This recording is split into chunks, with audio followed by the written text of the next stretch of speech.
Hey, well, did Charlie Sheen is talking about Matthew Perry again? Yeah, he gave the most boring interview to his buddy Piers Morgan, right? I guess they're really good friends.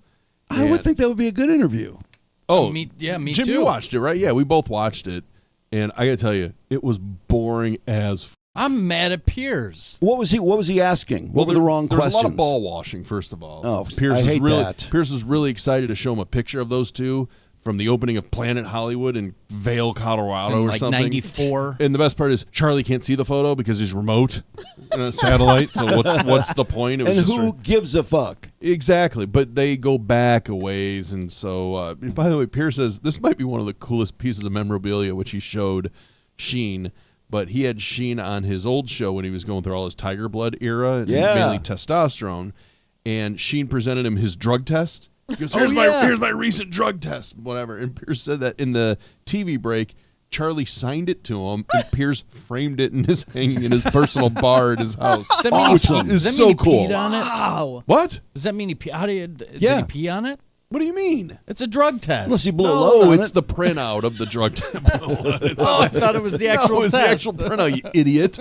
Well, you didn't say that. Well, I think I didn't need to say it. Jim, Isn't it I had the clear? same question. Oh, really? Yeah. He gave him Thank the you. vial of urine. It's more in. No, I thought in maybe file. you, talking maybe you, about. maybe you stuck a stick in, or the urine Yeah. it got wet like a pregnancy test or No, something. I don't know it was how the they do results. those tests. The results. That's of what I his picture. test. I picture it's going to be hard to sign that little thing. Oh my God, you're a moron. It's such good insight into Jim's brain. But here's the real interesting takeaways. They start talking about Matthew Perry, and here's Charlie's response when asked, because he's like, you knew Matthew Perry.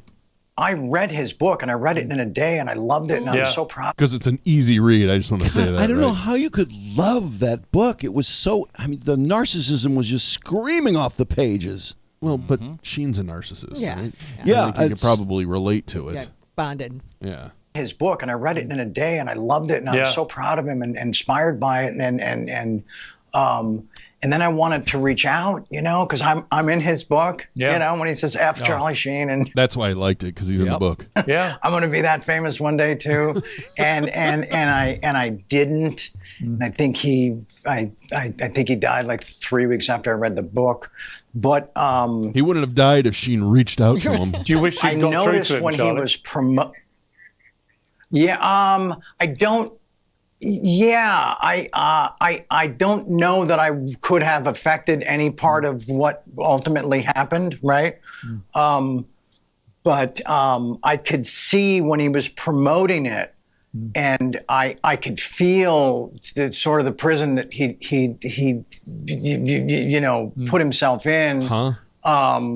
Because I could tell he wasn't sober, talking about a book that is all about sobriety and recovery, and coming out of the that thing that I described, veterans of the unspeakable. How could you tell that, Charlie? Quote, and I felt really bad for him. And then when I heard a little snippet from the audiobook, he didn't have that perfect, specific, laser-focused diction that he always had, delivering Like the clock on the cookie jar? or anything at the level that he did. So I could hear a man who was he was stoned. I could hear him handicapped. Charlie sounds like And I he's could see high. him on a couple of the shows. He's talking too much. He's on This amphetamines. is what the whole interview is Bill like. Maher with the book, and I don't know if I agreed at the time that I was.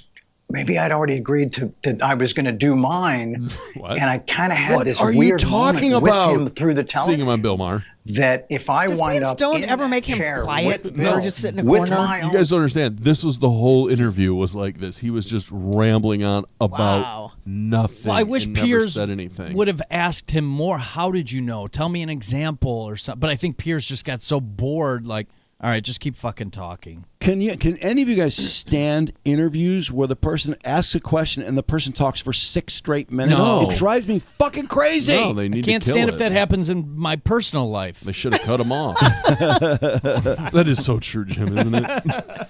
Was that the end of the clip? That's really this whole clip, and the whole point is, Charlie knew that he was knew still he was buzzed. fucked up. He was Yeah, stoned, yeah.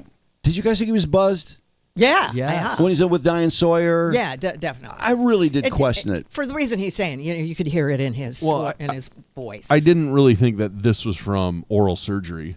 No. This one. Cookie jar that had the clock on it. Like, I don't think he was that messed up. I stole the cookie jar that had the clock on it. That's like one of 3 things he said in the whole reunion. I know. He barely spoke. It's like the one time he woke up in the reunion. I stole the cookie jar that had the clock on it. Oh, okay, cool. Was that really his teeth making that sound? Yeah, no. You know what? Well, he sounds like Perry Farrell did when he was really thick in the heroin, and Courtney Love, and they all have that you can tell, that voice. He sounds to me, I wonder if he got sober really fast for the reunion. Like he was just sober. Oh. But feeling the effects of stopping. But still not feeling right. That worked out well. Yeah, I don't know. I'm trying to guess because I don't know. He doesn't sound right. 55 Vicodin a day. Well, how many? 55 what? 55 Vicodin a day. Vicodin? And of course, Diane, one syllable. Diane Sawyer.